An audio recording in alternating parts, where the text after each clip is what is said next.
Good morning. काल आपण process हे बघितलेलं होतं. त्यामध्ये आयसोबारिक, आयसोकोरिक, आयसोथर्मल, नंतर cyclic process, reversible, irreversible process बघितलेलं होतं.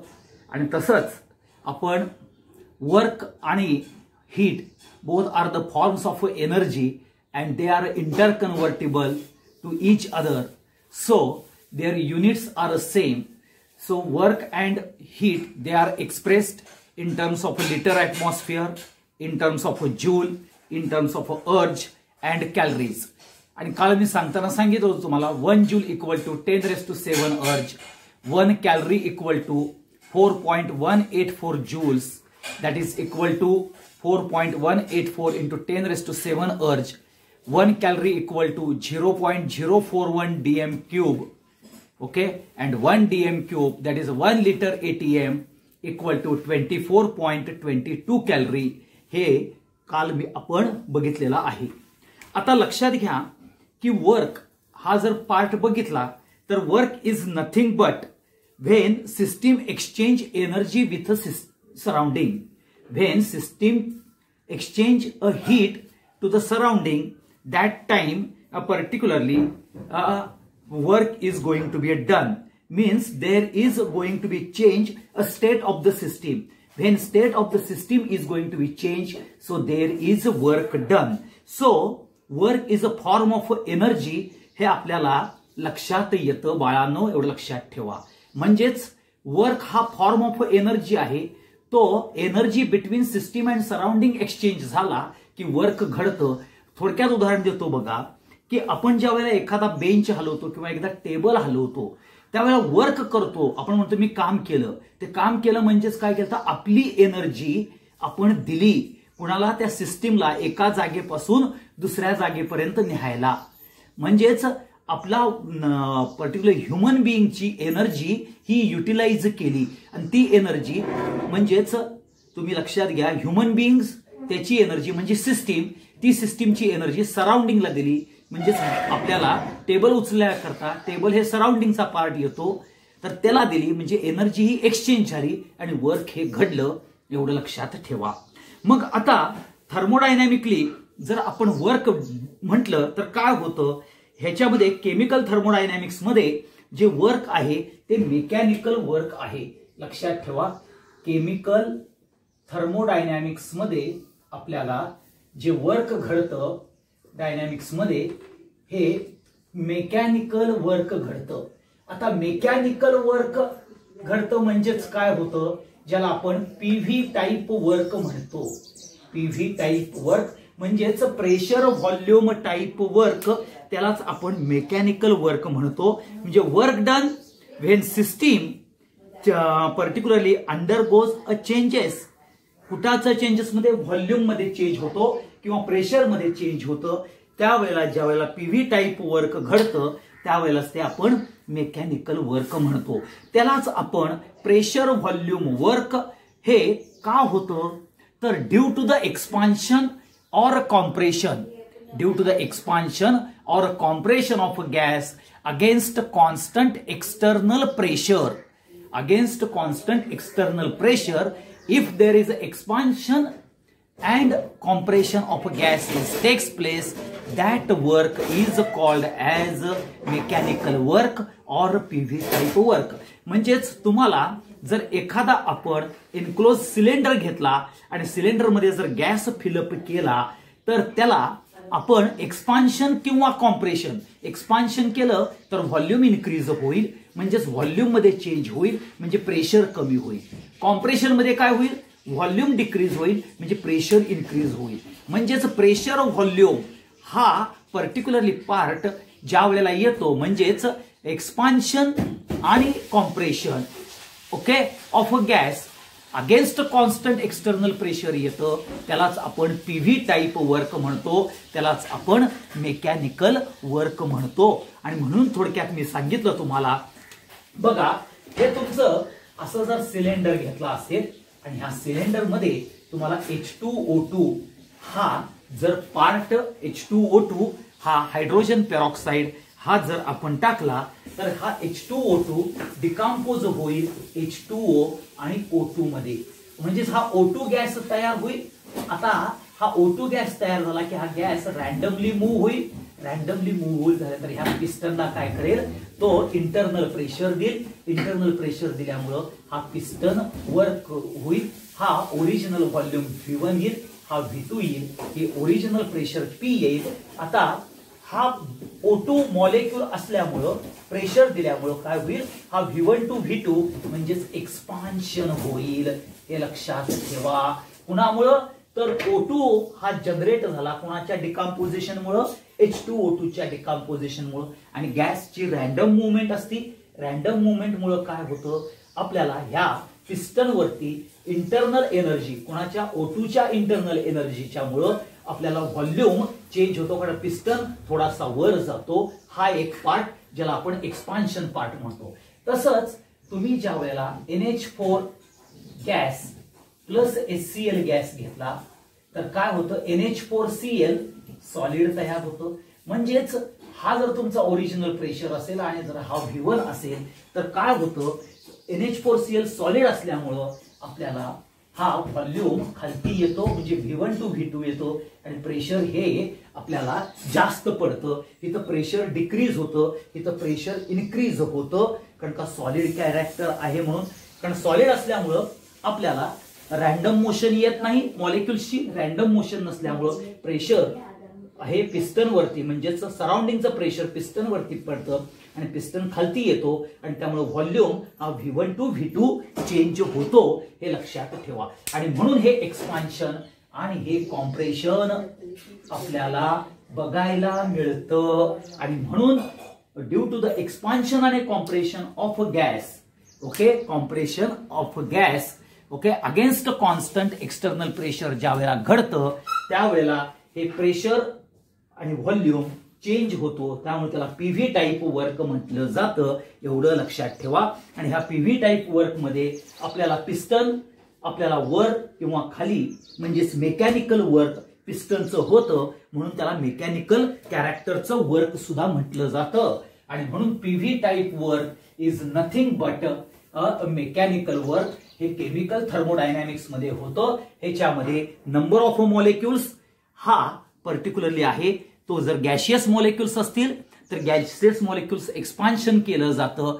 आणि जर सॉलिड मॉलिक्युल्स जर तयार झाले ड्युरिंग द रिएक्शन, ओके, तर त्यावेळेला आपल्याला पिस्टन हा मूव्ह डाऊन होतो. हे लक्षात ठेवा. आणि म्हणून जे दोन उदाहरण दिले की हायड्रोजन पेरॉक्साईडचं डिकम्पोजिशन झालं की O2 गॅस जनरेट होतो. आणि O2 गॅस जनरेट झाल्यामुळं लक्षात घ्या, सिस्टम पर्टिक्युलरली सिस्टम मधला जो पिस्टन आहे तो पुश अपवर्ड होतो. ओके, म्हणजेच work is done by the system on surrounding होतं.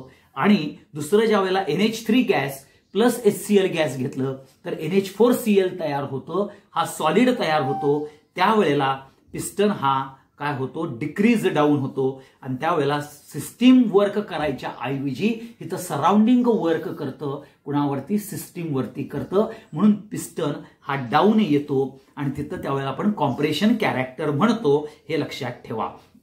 आणि म्हणून pressure volume work is nothing but a PV type work. हे लक्षात ठेवा. आणि मग आपल्याला इथं derive the expression of a PV type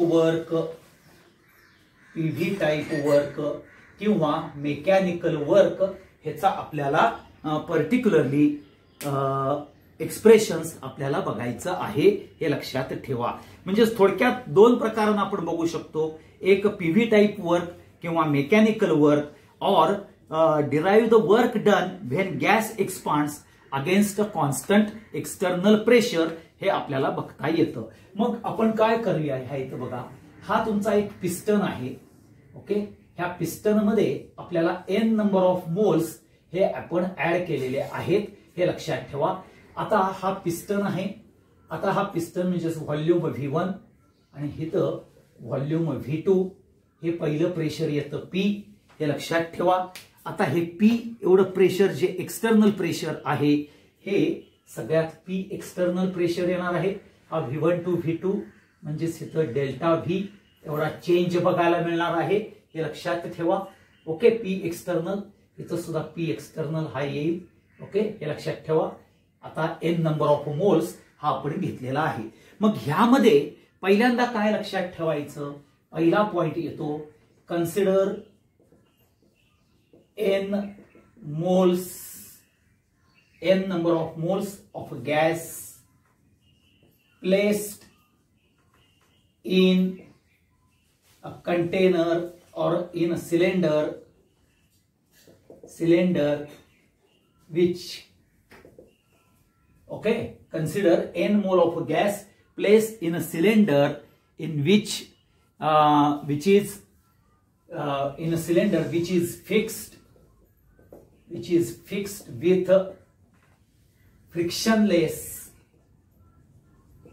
frictionless, weightless.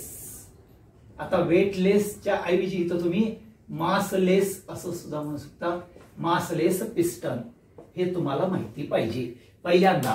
म्हणजे हा कन्सिडर अ सिलेंडर आहे, ह्याला पिस्टन आहे आणि तो फिक्स्ड केलेला आहे. तो पिस्टन कसा आहे, फ्रिक्शनलेस, वेटलेस म्हणजे मासलेस पिस्टन आहे आणि ह्याच्यामध्ये त्या सिलेंडरमध्ये एन मोल ऑफ गॅस हा आपण फिलअप केलेला आहे. आता सेकंड काय आहे, let A is the area of a cross section. हा area of a cross section आहे, कुणाचा, सिलेंडरचा असतो, एवढं लक्षात ठेवा. हा सगळ्यात महत्वाचा पार्ट येतो. आणि जो चेंज झालेला आहे, ओके, हा area of a cross section, A is the area of a cross section आहे. आणि त्याच्यानंतर गॅस हा एक्सपांड होतो, gas expands from volume V1 to V2. आता V1 कसा आहे, इनिशियल व्हॉल्यूम आहे आणि V2 आहे हा फायनल व्हॉल्यूम आहे. आणि त्यावेळेला आपल्याला D एवढं डिस्टन्स आपल्याला काय होतं, पर्टिक्युलरली पिस्टन इज मुव्हिंग, म्हणजेच piston moves with a distance D. म्हणजेच आपल्याला गॅस एक्सपांड होतो from volume V1 to V2, म्हणजे एवढं D डिस्टन्स हे मूव्ह होतं by piston moves with a distance D. हे तुम्हाला माहिती असलं पाहिजे. मग आता वर्क डन हे जर आपण बघितलं तर work done by the gas काय येणार आहे, इथं बघा, work done by gas equal to work done by gas, कारण का ह्यामध्ये सिलेंडर मध्ये गॅस घातलेला आहे, तो एक्सपान्शन मध्ये जाणार आहे, volume V1 to V2 change होणार आहे, म्हणजे पिस्टन ह्या डी पर्टिक्युलरली डी एवढ्या डिस्टन्सनं तो मूव्ह होणार आहे. Area of a cross section A आहे.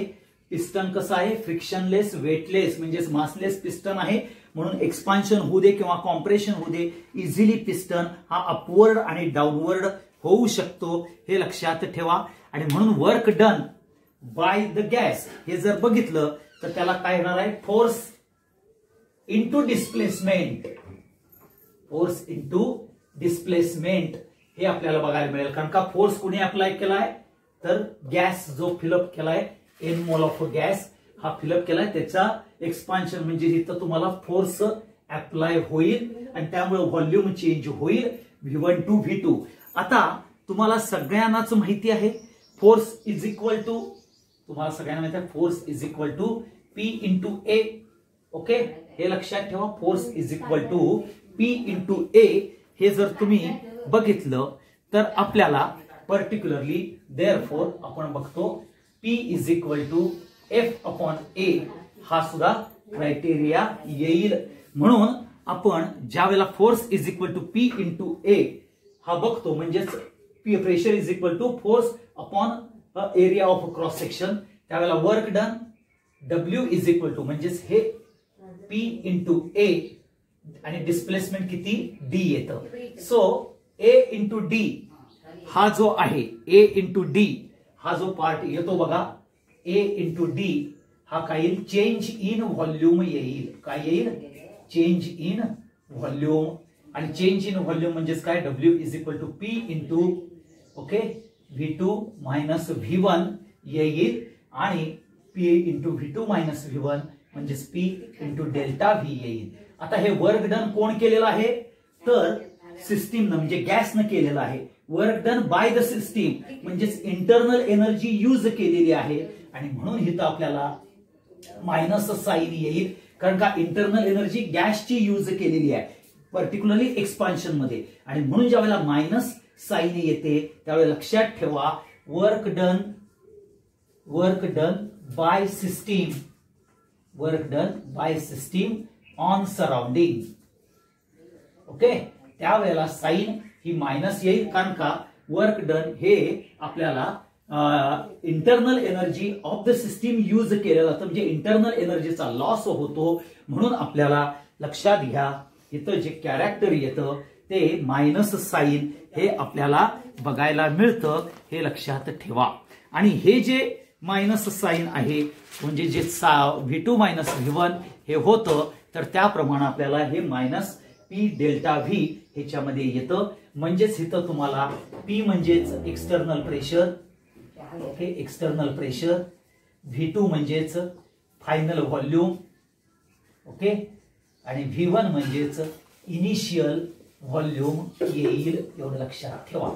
आता ज्यावेळेला work done by the system on surrounding असेल, ओके, म्हणजेच मायनस साइन आलं तर तुम्ही म्हणणार वर्क ऑफ एक्सपान्शन. काय म्हणणार तुम्ही वर्क ऑफ एक्सपान्शन. आणि जर पॉझिटिव्ह साइन असेल तर तुम्ही म्हणणार work done by a surrounding on system. Okay, work done by a surrounding on system केव्हा येईल ज्या वेळेला पॉझिटिव्ह म्हणजेच W is equal to P delta V जर आलं, ओके, तर त्याला म्हणणार वर्क डन बाय सराउंडिंग. हे लक्षात ठेवा, work done by surrounding on a system म्हणजेच ज्यावेळेला पॉझिटिव्ह साइन येतं त्यावेळेला कॉम्प्रेशन आणि निगेटिव्ह साइन येतं त्यावेळेला वर्क ऑफ एक्सपान्शन.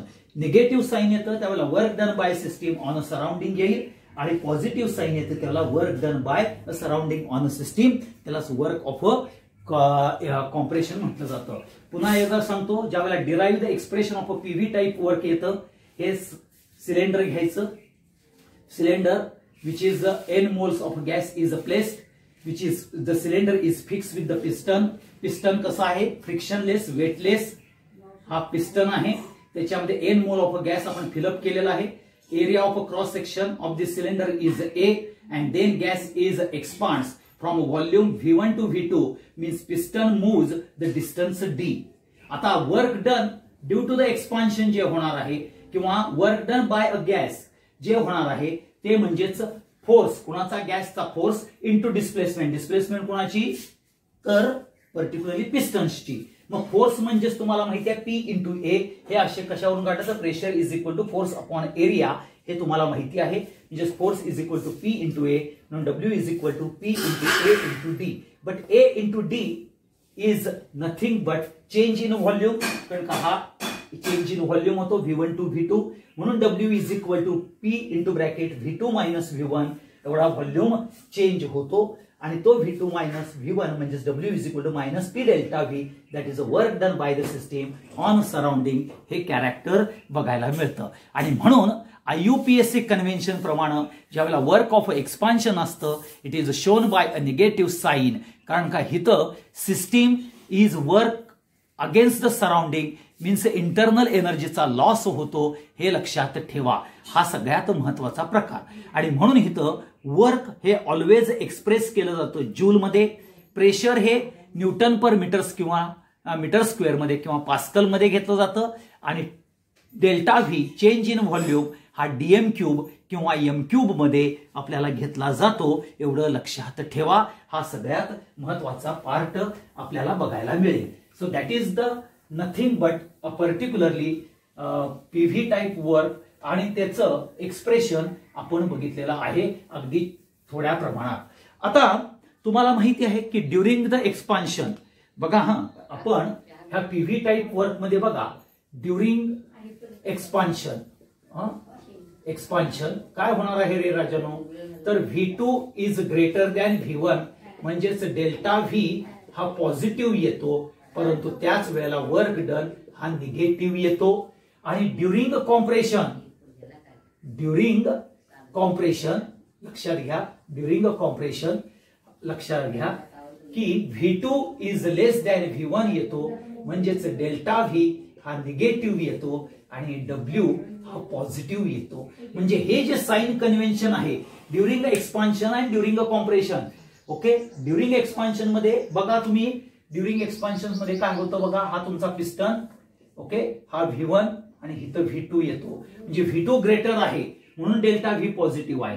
परंतु तेच कॉम्प्रेशन मध्ये काय होईल, हा V2 इथं येतो, म्हणजे लेस दॅन V1 आहे, हे लक्षात ठेवा. आणि म्हणून कॉम्प्रेशन मध्ये डेल्टा व्ही निगेटिव्ह, एक्सपान्शन मध्ये delta V positive, but work done is exactly opposite येतं. एक्सपान्शन मध्ये delta V positive, work done negative, compression मध्ये delta V negative and work done positive. हे साइन कन्व्हेन्शन्स तुम्हाला माहितीच असले पाहिजेत, एवढं लक्षात ठेवा. हा सगळ्यात महत्वाचा पार्ट आपण लक्षात घेऊया. आता मग पर्टिक्युलरली जर आपण बघितलं तर वर्क डन हे कुठल्या कुठल्या केसमध्ये 0 असतं हे आपल्याला लक्षात घेतलं पाहिजे. वर्क डन इक्वल टू 0 कुठल्या कुठल्या, म्हणजे वर्क डन, ओके, म्हणजेच expansion of gas in vacuum असेल तर work done, expansion of gas in vacuum असेल means there is no pressure, okay, experience by gas, okay, जे P equal to 0, therefore W is equal to minus P delta V, so P is equal to 0 म्हणून W is equal to 0. हे work done हे एकामध्ये येईल. आणि दुसरं particularly in isochoric process मध्ये तुम्हाला माहिती आहे delta V is equal to 0, therefore W is equal to minus P delta V, so W is equal to 0.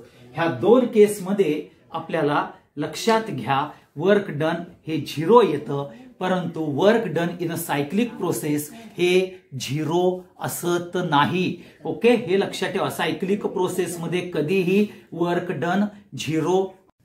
आता मगाशी आपण बघितलेलं होतं वर्क डन हे डेल्टा व्ही म्हणजे आयसोकोरिक प्रोसेसला 0 येतं. आणि ज्या वेळेला particularly expansion of a gas is takes place in a vacuum, त्याच्यामध्ये gas is not going to experience any external pressure, म्हणजे P इक्वल टू 0 येतं. आणि म्हणून व्हॅक्यूम मध्ये ज्यावेळेला एक्सपान्शन ऑफ अ गॅस होतं त्यावेळेला W इज इक्वल टू 0 येतं. आणि दुसरा पार्ट म्हणजेच ज्यावेळेला आयसोकोरिक प्रोसेस येते त्यावेळेला डेल्टा व्ही हा 0 असतो, कारण का व्हॉल्यूम कॉन्स्टंट असल्यामुळे change in volume delta V equal to 0, therefore work done is equal to 0. हे PV टाईप मध्ये आपल्याला बघायला मिळतं. परंतु सायक्लिक प्रोसेसमध्ये ते वर्क डन 0 असत नाही. परंतु लक्षात घ्या की आपण ज्या वेळेला म्हणतो work done by the system on a surrounding किंवा work done by a surrounding on a system or there is no work done, हे आपण कशावरून फाइंड आउट करू शकतो, तर आपण डेल्टा एनच्या व्हॅल्यूवरून करू शकतो. आता डेल्टा एन म्हणजेच काय, number of moles of a product minus number of moles of a reactant. आता डेल्टा एन इक्वल टू 0 असेल तर नो वर्क डन घडेल. डेल्टा एन ग्रेटर दॅन 0 असेल तर work done by the system on surrounding होईल. आणि delta N लेस than 0 असेल तर work done by a surrounding on system हे कॅरेक्टर आपल्याला बघायला मिळेल, हे लक्षात ठेवा. आता मग इथं आपण बघितलं की thrice O2 gas equal to twice O3 gas घेतलं तर इथं नंबर ऑफ मोल्स 2 आहेत, ऑक्सिजनचे 3 आहेत. 2 - 3 म्हणजेच -1 येईल. डेल्टा एन -1 म्हणजेच डेल्टा एन लेस दॅन 0 आहे, म्हणजे work done by a surrounding on a system म्हणजेच कॉम्प्रेशन वर्क येईल. आता NH4NO3 सॉलिड याचं जर डिकम्पोजिशन झालं तर N2O gas plus twice H2O gas येतो, म्हणजेच ह्याचा 1 मोल, ह्याचे H2O चे 2 मोल म्हणजे 3 मोल आले. सॉलिडचे मोल्स घेत नाही आपण, लिक्विड घेत नाही, फक्त गॅशियसचे मोल्स आपण पकडतोय. तर 3 - 0 म्हणजे डेल्टा एन ची व्हॅल्यू येते 3, म्हणजे ग्रेटर दॅन 0 आहे. म्हणजे work done by the system on surrounding म्हणजेच एक्सपान्शन कॅरेक्टर येतं, हे लक्षात ठेवा. तसंच ज्या वेळेला आपण वर्क डन ह्यामध्ये नंबर ऑफ मोल्स म्हणजेच थोडक्यात बघा H2 प्लस Cl2 गॅस घेतलं आणि equal to twice HCl gas घेतलं तर इथं काय होईल, डेल्टा एन हा 2 आहे number of moles of product आणि इथं 1 + 1 म्हणजेच H2 चा 1 ह्याचा 1 म्हणजे 2 - 2 इक्वल टू 0 येईल. म्हणजे डेल्टा एन इक्वल टू 0 म्हणजे नो वर्क डन, म्हणजे नॉट कॉम्प्रेशन नॉट एक्सपान्शन हे कॅरेक्टर बघायला मिळेल. तसंच तुम्ही इथं बघा twice SO2 plus O2 is equal to twice SO3 हे सगळे गॅशियस कॅरेक्टर्स मध्ये येतात.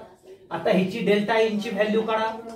SO3 म्हणजे number of moles of product 2 minus SO2 चे 2 आणि O2 चे 3 म्हणजेच इथं -1 येईल. -1 म्हणजे less than 0. So work done by a surrounding on system हे कॅरेक्टर आपल्याला बघायला मिळेल आणि आपल्याला वर्क ऑफ कॉम्प्रेशन हे होईल, एवढं लक्षात ठेवा. हा सगळ्यात महत्वाचा पार्ट आपल्याला येईल, हे लक्षात घ्या. हा सगळ्यात महत्वाचा पार्ट येईल.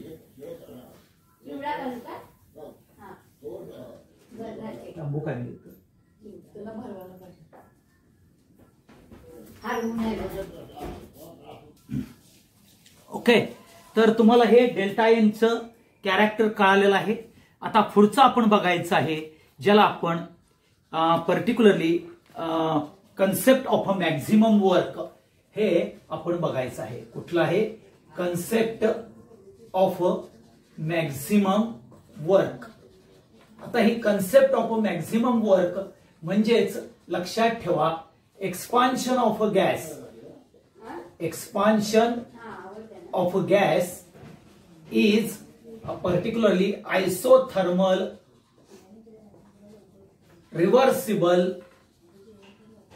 रिव्हर्सिबल कॅरेक्टर मध्ये असेल तर आपल्याला मॅक्झिमम वर्क बघायला मिळतं, हे लक्षात ठेवा. हा सगळ्यात महत्वाचा पार्ट.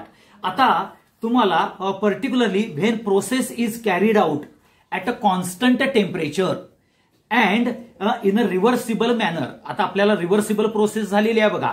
त्या रिव्हर्सिबल प्रोसेसमध्ये काय करतो आपण, पर्टिक्युलरली चेंज करतो system from initial state to final state. परंतु ती चेंज करत असताना रिव्हर्सिबल मॅनर मध्ये ड्रायव्हिंग फोर्स हा इन्फायनाइटसिमली स्मॉलर असतो, इन्फायनाइटसिमली ग्रेटर असतो, कुणापेक्षा अपोजिंग फोर्स पेक्षा ग्रेटर असतो, एवढं लक्षात ठेवा. आणि त्यामुळं आपल्याला पर्टिक्युलरली मॅक्झिमम वर्क बघायला मिळतं. कारण प्रत्येक स्टेप्सला सिस्टीमला इक्विलिब्रियम अटेंड करावा लागतो, मेकॅनिकल इक्विलिब्रियम अटेंड करावा लागतो. हे तुम्हाला सगळ्यांनाच रिव्हर्सिबल प्रोसेसच्या कॅरेक्टरिस्टिक्स मध्ये माहिती आहे.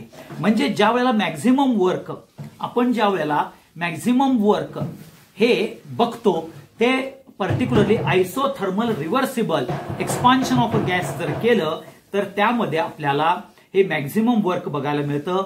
कारण प्रोसेस हे कॉन्स्टंट टेम्परेचरला कॅरीड आउट केलं जातं. पुढचं रिव्हर्सिबल मॅनर मध्ये असल्यामुळं ड्रायव्हिंग फोर्स हा इन्फायनाइटसिमली ग्रेटर असतो than opposing force. Throughout system ही मेकॅनिकल इक्विलिब्रियम म्हणजे टेम्परेचर प्रेशर इक्विलिब्रियम अटेंड करतं, हे लक्षात ठेवा. हा सगळ्यात महत्वाचा पार्ट येतो. आणि म्हणून कंडिशन्स काय आहेत पर्टिक्युलरली मॅक्झिमम वर्कच्या, पर्टिक्युलरली लक्षात ठेवा. ओके, पहिली condition for maximum work, condition for a maximum work. He conditions काय काय असणार आहेत तर ती पहिली कंडिशन असणार आहे all the changes takes place, all the changes with a system म्हणा, with a system takes place. Okay, all the changes with a system takes place a thermodynamically reversible manner. कसं आहे, thermodynamically reversible manner मध्ये आपल्याला ही change बघायला मिळतो. म्हणजे reversible manner म्हणजे काय, तर तुम्हाला माहिती आहे की ड्रायव्हिंग फोर्स हा इन्फायनाइटसिमली ग्रेटर असतो, हे लक्षात ठेवा.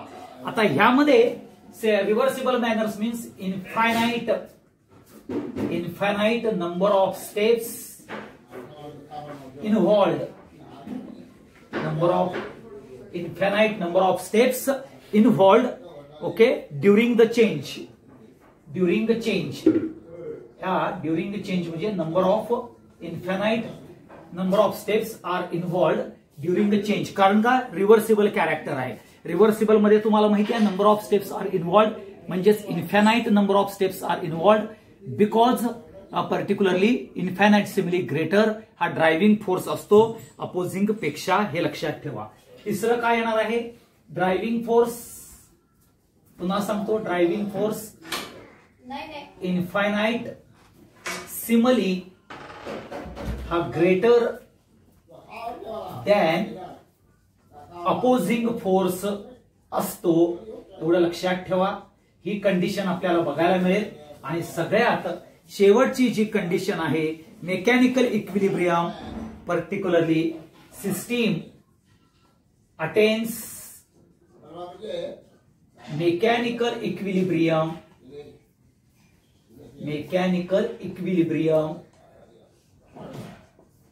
at every stage of a system. Every stage of a systems मध्ये मेकॅनिकल इक्विलिब्रियम हा अटेंड होतो. System attends mechanical equilibrium with surrounding म्हणा, लक्षात ठेवा, विथ सराउंडिंग हा अटेंड केला जातो at every stage of a system और थ्रू आउट प्रोसेस, हे लक्षात ठेवा. These are the 4 condition for a maximum work. पहिलं काय आहे? All the changes takes place thermodynamically in a reversible manner, म्हणजेच आयसोथर्मल रिव्हर्सिबल मॅनर मध्ये आपल्याला चेंज बघायला मिळतो. सेकंड, रिव्हर्सिबल मॅनर असल्यामुळे infinite number of steps are involved during a change. तिसरा येतो ड्रायव्हिंग फोर्स हा infinitesimally greater than opposing force आहे. आणि चौथा येतो system attains a mechanical equilibrium with a surrounding at every stage of a system, हे लक्षात ठेवा. हा सगळ्यात महत्वाचा पार्ट आपल्याला बघायला मिळतो. म्हणजेच ह्या कंडिशन्स तुम्हाला 2 मार्काला विचारल्या जातात बोर्डा करता. Okay, what are the condition for a maximum work. तर ह्या 4 कंडिशन दिल्या की तुम्हाला 2 मार्क मिळतात, हे एवढं लक्षात ठेवा. हा सगळ्यात महत्वाचा पार्ट तुमच्या बाबतीत येऊ शकतो, हे लक्षात घ्या. आता मग जर तुम्ही इथं आपल्याला कंडिशन फॉर मॅक्झिमम वर्क कळालं तर आपल्याला आता कन्सेप्ट ऑफ मॅक्झिमम वर्क त्याचं एक्सप्रेशन डिराईव्ह करायचं आहे. म्हणजेच डिराईव्ह बघा expression, okay, derive expression for concept of maximum work हे आपल्याला डिराईव्ह करायचं आहे, हे लक्षात घ्या. आता काय आहे इथं परत तुम्ही एक सिलेंडर घ्या, ओके, वेटलेस मासलेस पिस्टन असलेला. इथं हा पी एक्सटर्नल घ्या आणि तुम्हाला जो चेंज होणार आहे हा स्मॉल चेंज होणार आहे V1. ओके, हा V1 हा जो चेंज आहे म्हणजेच हा V व्हॉल्यूम V घेतला तर चेंज येणार आहे V प्लस DV. आणि त्यावेळेला हे प्रेशर जे आहे जे पिस्टन हा इथं येईल आणि त्यामध्ये P मायनस DP एवढा चेंज बघायला मिळेल. ह्याच्यामध्ये N mole of gas fill up करायचा. Area of cross section A असणार आहे, एवढं लक्षात ठेवा. आता इथं एक्सपान्शन कॅरेक्टर आहे, हे इम्पॉर्टंट महत्वाचं आहे. म्हणजेच पहिलं कॅरेक्टर काय येणार आहे बघा तुमचं. पहिल्यांदा cylinder, okay, cylinder with fixed piston. Piston कसा तर मासलेस अँड फ्रिक्शनलेस. फ्रिक्शनलेस आणि मासलेस पिस्टन हा सिलेंडरला कन्सिडर केला जातो.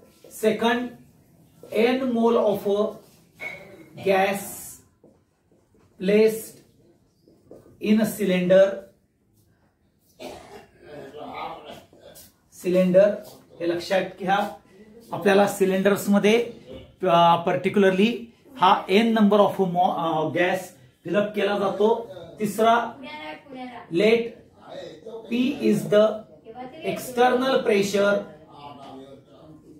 On gas. हे लक्षात ठेवा. Let P is the external pressure of gas. हे सगळ्यात महत्वाचा. मग पुढचा पार्ट काय येतो बघा. ओके, एक्सपान्शन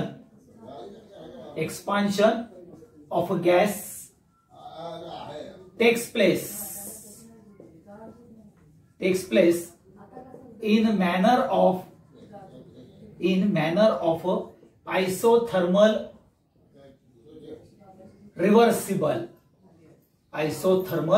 reversible manner मध्ये एक्सपान्शन हे होणार आहे. हे लक्षात ठेवा. सो आयसोथर्मल रिव्हर्सिबल मध्ये एक्सपान्शन होणार आहे. So change in volume is very small, that is V2 V plus dV एवढा स्मॉल चेंज आपल्याला बघायला मिळेल. म्हणजे dV एवढा स्मॉल चेंज बघायला मिळेल. What is the dV is the nothing but a small change in volume बघायला मिळेल. dV is a small change when pressure decreases by small value dP. एवढं लक्षात ठेवा. स्मॉल व्हॅल्यू dP एवढ्यानं आपल्याला change होईल. आणि म्हणून ज्या वेळेला वर्क डन आपल्याला बघायला मिळेल, तर जे वर्क डन आहे बघा. हा इथं expansion of gas takes place in a manner of isothermal reversible character असल्यामुळं आपल्याला लक्षात घ्या. Particularly infinitesimally driving force is greater than opposing force. म्हणजे स्मॉल चेंज इन व्हॉल्यूम बघायला मिळेल. The change in volume is very small. V2 V plus dV म्हणजे dV एवढाच small change तुम्हाला बघायला मिळेल. एवढाच स्मॉल चेंज dV एवढाच बघायला मिळेल. आणि केव्हा होईल? When pressure decreases by a small value of dP. हा सगळ्यात महत्वाचा पार्ट. मग therefore work done is small, that is dW work होणार आहे. Therefore dW is equal to, आता तुम्हाला माहिती आहे आपल्याला वर्क प्रेशर किती चेंज झालेला आहे? P minus dP. ओके, आता कुणामुळे झाले? एक्सपान्शन मुळे झाले. म्हणजे तिथं minus P into bracket minus dP येईल आणि त्याला मल्टिप्लाइड बाय dV होईल. So minus P dV okay plus dP dV येईल. but dP dV is neglected due to small value. म्हणजे हे कन्सिडर करायचं नाही. म्हणजे therefore dW is equal to minus P dV हा तुम्हाला बघायला मिळेल. म्हणजे small work done every change मध्ये एवढं तुम्हाला बघायला मिळेल. हे लक्षात ठेवा. आणि मग आता लक्षात घ्या इथं when system A changes to B. Okay, system A changes to B. इथं P1 आणि V1 आणि इथं P2 टू V2 असेल तर every stage small work done is going to takes place. हे लक्षात ठेवा. देअरफॉर इथं लक्षात घ्या V1 is the initial volume आणि V2 is the final volume आपल्याला असणार आहे. आणि P हा कॉन्स्टंट राहणार आहे. अगेन्स्ट कॉन्स्टंट एक्सटर्नल प्रेशर आपल्याला हे बघायला मिळणार आहे. एवढं लक्षात ठेवा. परत हितपर्यंत आपल्याला तुम्ही परत लक्षात ठेवा, कारण का हितपर्यंत आपण काय घेतलेलं आहे, इथून पुढे परत एक्सप्रेशन आहे, परंतु फळ्यावरती जागा नाही आहे. म्हणून हे पहिले 5 पॉइंट इथं लक्षात ठेवा. पहिलं काय, हे डायग्राम काढायची. सिलेंडर विथ फिक्स्ड पिस्टन आता विथ फिक्स पिस्टन कसा पाहिजे, मासलेस आणि फ्रिक्शनलेस. म्हणजे cylinder with a fix piston which is a massless and frictionless which where n mole of a gas placed in a cylinder. Let P is the external pressure. EXT म्हणजे external pressure on a gas. Therefore, fourth मध्ये येईल expansion of a gas takes place in a manner of isothermal reversible manner. किंवा तुम्ही असं म्हणू शकता expansion of a gas takes place in a isothermal reversible manner मध्ये. in a isothermal reversible manner मध्ये. मग isothermal reversible manner म्हणजे so change in a volume is a very small. So change काय होणार आहे, V2 V plus dV एवढा small change होईल. dV is a small change when pressure decreases by a small value dP. So therefore work done is a small, that is a dW equal to minus into bracket P minus dP. आता इथं minus sign काय घेतलं तर इथं आपण बघितलेलं आहे isothermal reversible expansion character आहे म्हणून. आणि म्हणून minus P DV plus DP DV. आता हा जो डीपी डीव्ही आहे हे निग्लेक्ट केलं जातं due to the small value. हे लक्षात ठेवा स्मॉल पर्टिक्युलरली कॅरेक्टर्स मध्ये. आणि म्हणून ज्या वेळेला सिस्टीम चेंज करता from A to B, gaseous system changes from A to B, V1 is the initial volume, V2 is the final volume with isothermal reversible manner मध्ये. तर प्रत्येक स्टेप्सला आपल्याला हे स्मॉल dW होणार आहे हे लक्षात ठेवा. आणि म्हणून आपल्याला पुढचं जे कॅरेक्टर येतं ज्याला आपण 6वा पॉइंट म्हणतो तो लक्षात घ्या. 6वा पॉइंट काय आहे, ओके. 6वा पॉइंट जो आहे तो 6वा पॉइंट असा आहे, वर्क डन. ओके, म्हणजेच 6वा पॉइंट असा आहे की total maximum work done, total maximum work done that is W max is obtained by integrating okay by integrating dW between the limits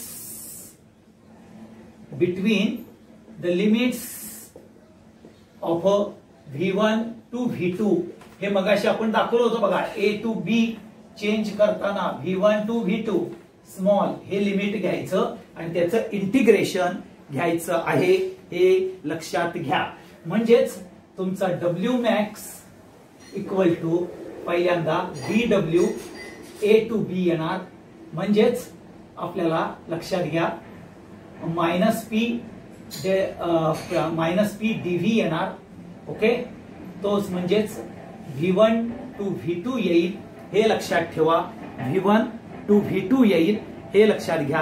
आता तुम्हाला माहिती आहे आयडियल गॅस इक्वेशन काय आहे. Ideal gas equation that is ideal gas equation काय आहे, PV is equal to NRT. म्हणजेच therefore P is equal to NRT upon V. हे putting this value in equation A. Equation A मध्ये टाकलं तर तुम्हाला येईल W max.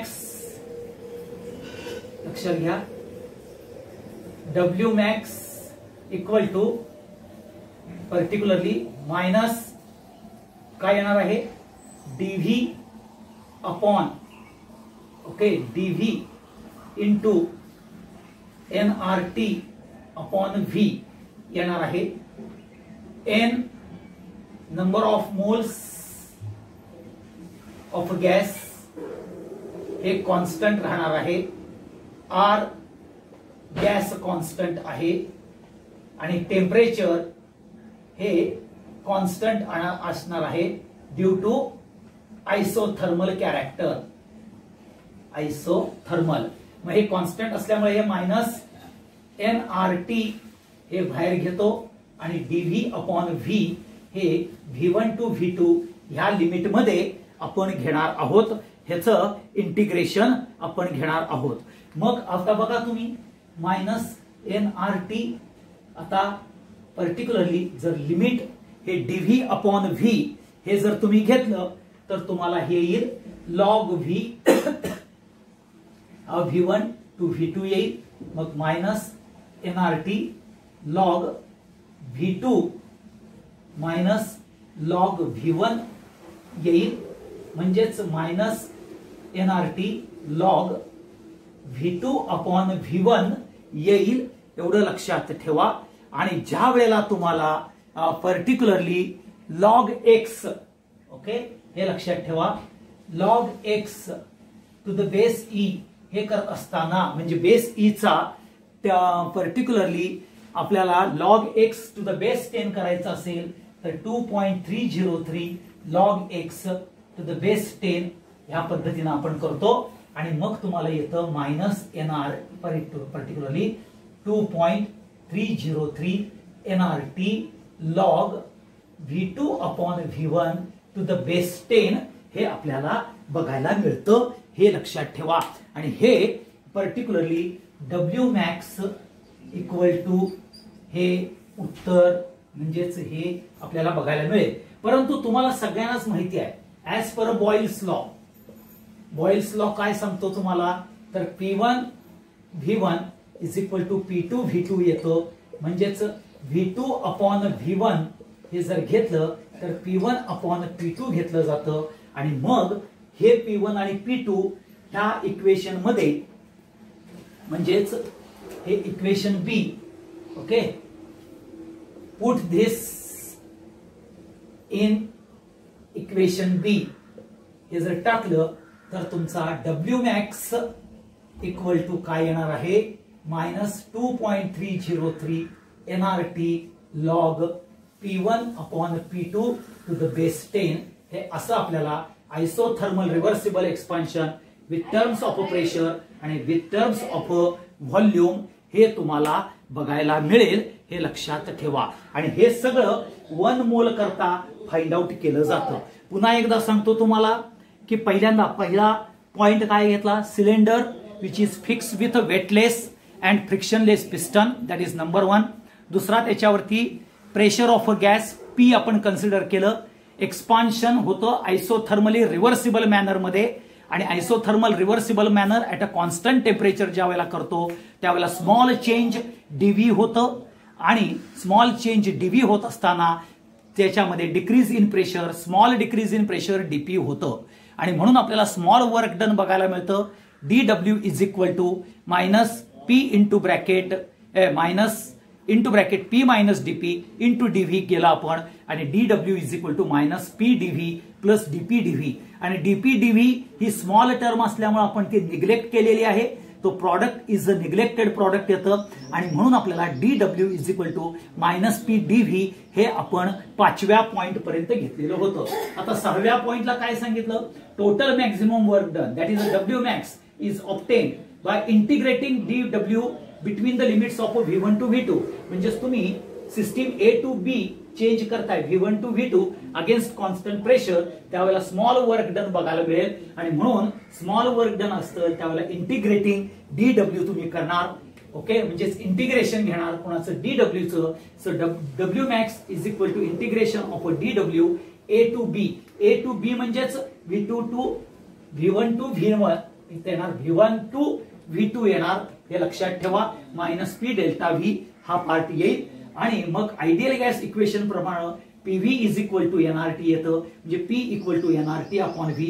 Putting this value in equation A मध्ये आपण टाकलं. परंतु N म्हणजे number of moles of gas माहिती आहे तुम्हाला, तो कॉन्स्टंट राहणार आहे. R हा गॅस कॉन्स्टंट आहे. T आयसोथर्मल आहे त्यामुळे तो कॉन्स्टंट आहे. म्हणून हा NRT व्हॅल्यू इंटिग्रेशनच्या बाहेर घेतलेला आहे, कॉन्स्टंट आहे म्हणून. म्हणजेच तुमचं इंटिग्रेशन V1 टू V2 या लिमिटमध्ये DV बाय V करणार. म्हणजेच ते log V2 to V1 limit येईल. म्हणजे minus NRT log V2 minus log V1. मग minus NRT log V2 to V1 हे to the base e character येतं, लक्षात ठेवा. आणि log x to the base e ह्याचं कन्व्हर्शन 10 मध्ये करायचं तर 2.303 न मल्टिप्लाइड करायचं. मग इथं मी तुम्हाला 2.303 न मल्टिप्लाइड केलं. NRT log V2 upon V1 हे आपल्याला आयसोथर्मल रिव्हर्सिबल एक्सपान्शन मधल्या मॅक्झिमम वर्कचं आपल्याला काय येईल डेरिव्हेशन बघायला मिळेल. परंतु तुम्हाला माहिती आहे Boyle's law P1 V1 is equal to P2 V2, मग V2 upon V1 is equal to P1 P2 आणि मग P1 P2 या V2 V1 च्या जागेत घालायचं. म्हणजेच W max equal to minus 2.303 NRT log P1 upon P2 हे बघायला मिळेल, हे लक्षात ठेवा. आणि म्हणून हे concept of a maximum work हे तुम्हाला माहिती असलं पाहिजे, कळलं पाहिजे, एवढं लक्षात घ्या. ओके. परत concept of a maximum work मध्ये पुन्हा सांगतो, आयसोथर्मल रिव्हर्सिबल मॅनर मध्ये आहे. N मोल ऑफ गॅस हा सिलेंडर मध्ये प्लेस केला जातो. सिलेंडर हा फ्रिक्शनलेस वेटलेस असतो, हे लक्षात ठेवा. त्याच्यानंतर तुम्हाला माहिती आहे प्रेशर ऑफ गॅस हे P आहे. आयसोथर्मल कॉन्स्टंट टेम्परेचर T येतं आणि म्हणून स्मॉल चेंज व्हॉल्यूम मध्ये बघायला मिळतो, तो DV एवढा येतो. आणि तो स्मॉल चेंज DV हा small decrease in pressure DP मध्ये होतो आणि म्हणून स्मॉल वर्क डन मिळतं. DW is equal to minus into bracket P minus DP into DV. हे आपण पर्टिक्युलरली पॉइंट नंबर 5 पर्यंत मागच्या ह्याच्यामध्ये घेतलेला आहे. आणि मग 6व्या मध्ये इथं ते W max पर्यंत आणि W max to the P1 upon P2 हे आपल्याला पर्टिक्युलरली डेरिव्हेशन घेतलेलं आहे, एवढं लक्षात ठेवा. आणि ह्यामध्ये तुम्हाला काय शंका असतील तर तुम्ही मला विचारू शकता, हे लक्षात ठेवा. ओके. तर इथं आपण जर बघितलं तर इथं तुम्हाला कन्सेप्ट ऑफ मॅक्झिमम वर्क आणि W is equal to okay W is equal to W max is equal to minus 2.303 NRT log V2 upon V1 येईल किंवा P1 अपॉन P2 हे तुम्हाला बघायला मिळेल, एवढं लक्षात ठेवा. म्हणून आज आपण आता 2 डेरिव्हेशन्स बघितलेले आहेत.